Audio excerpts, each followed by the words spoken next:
Здравейте, приятели и последователи на Мишмаш с Вероника, канал в YouTube. Днес ще правим йогурт. Днес искам да ви покажа как си подквасвам кисело мляко. В моето семейство от десетилетия се кваси и подсирва мляко и това ми е любим продукт – киселото мляко.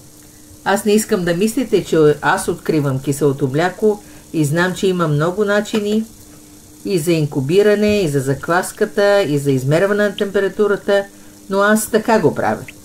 Сега ще ви разкажа една история по този повод от моя дядо Ванко, който беше овчар, Бог да го прости, и един ден дал на един глуповат човек от село един буркан кисело мляко, а той като взел буркана и като побегнал надолу по пътя, дядо му вика: „Ей, къде бе, къде бегаш надоле бе, ти живееш нагоре бе, пустиняк“.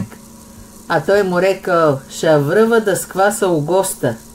„Абе, шаша би я яла тука, къша квасиш огоста, това вода бе“. Рекал човека: „Ами ако се скваси, ша едец селото“. Хайде и ние да видим какво ще стане с нашето мляко. Вече млекото е готово и може да си яднете, а я ще ви кажа една история за край. Пак деда ми на кошарата с овцете у полето и минават като наре и го помолили за млеко да наранат децата. Той изсипал 2 кила, ама и рекал: „О, жена, било голема жега, свари го, че от тая жега може да прокиснало и да умореме децата“. Тя бръже събрала съчки и наклала огън и коги взело да ври, тя затиснала с капака и взела да вика: „Боже, пълни, пълни Боже да има за чаветата“. И така всичкото млеко изврело. Коги отворила, тя се разревала, като видела, че нема капка млеко.